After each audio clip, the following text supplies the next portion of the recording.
Let me just make a brief statement. As you just heard, the Security Council received a briefing today from Sigrid Kaag. The Council once again just endorsed her efforts, and I'm here to say that I'm certain she is really the right person for the job. Now she needs continued backing of the Council and the entire international community. She needs the support of the United Nations. This position was created thanks to a resolution the United States worked closely on with the UAE and other council members, and indeed, the idea to create this role emerged from discussions I had with representatives from the Arab group and other member states. And the United States fully supports Senior Coordinator Kaag's efforts to streamline and accelerate the delivery of life-saving humanitarian assistance. Her success is the UN's success, it is the Council's success, and her work is essential.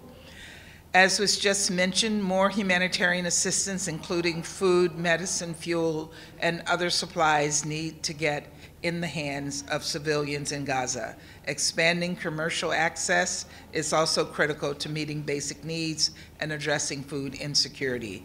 And every party in the region must work with Senior Coordinator Kaag and her team to sustainably scale up aid deliveries, everyone. This needs to happen, and it needs to happen quickly. For the child in Gaza who will again go to bed hungry tonight, for the elderly woman who has run out of her heart medication, and for the family that is now living in the street under a makeshift tent made of cloth and plastic. For all of those impacted, we will continue to push all parties to facilitate the expanded delivery of humanitarian aid in Gaza. Equally important, we will continue to work toward an agreement that secures the release of all hostages and allows for an extended pause in the fighting, because there cannot be progress toward a durable peace without a resolution of the hostage crisis. As Secretary Blinken noted yesterday, the proposal on the table is strong and compelling. It envisions a longer humanitarian pause than we saw in November, which would provide an opportunity to get more hostages out and life-saving humanitarian assistance in. Food for the hungry child, medicine for the elderly woman in need, shelter for the family that has been displaced multiple times. Of course, if Hamas actually cared about the needs of the Palestinians in Gaza, they would end this conflict today.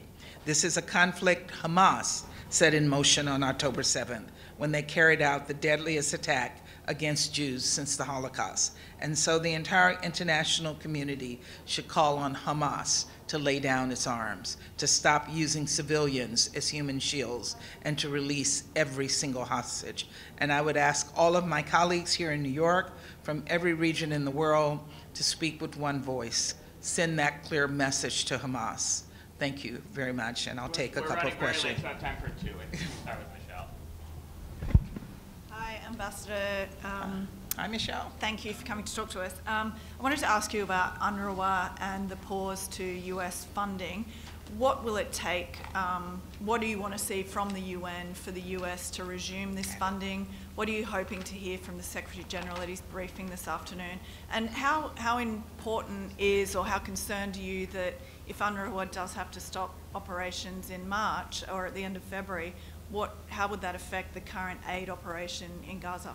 Look, the United States was extremely troubled by the allegations that 12 UNRWA employees may have been involved in the attack on October 7th.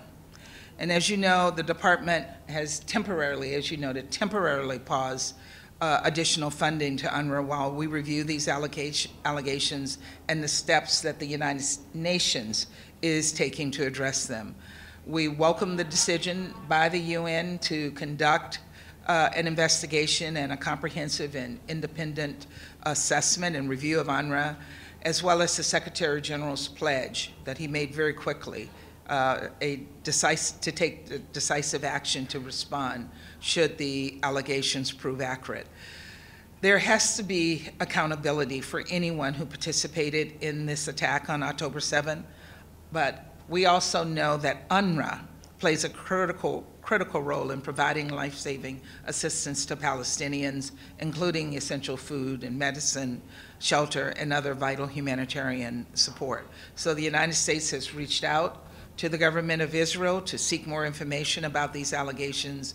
We've briefed members of Congress, and we will remain in close contact with the United Nations as well as with the government of Israel regarding this matter. Time for one more, I think. Edie.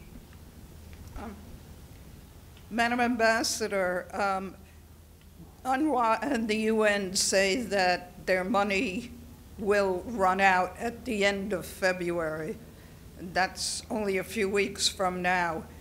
Do you expect the United States to make a decision on whether to maintain the suspension or lift it before the end of February?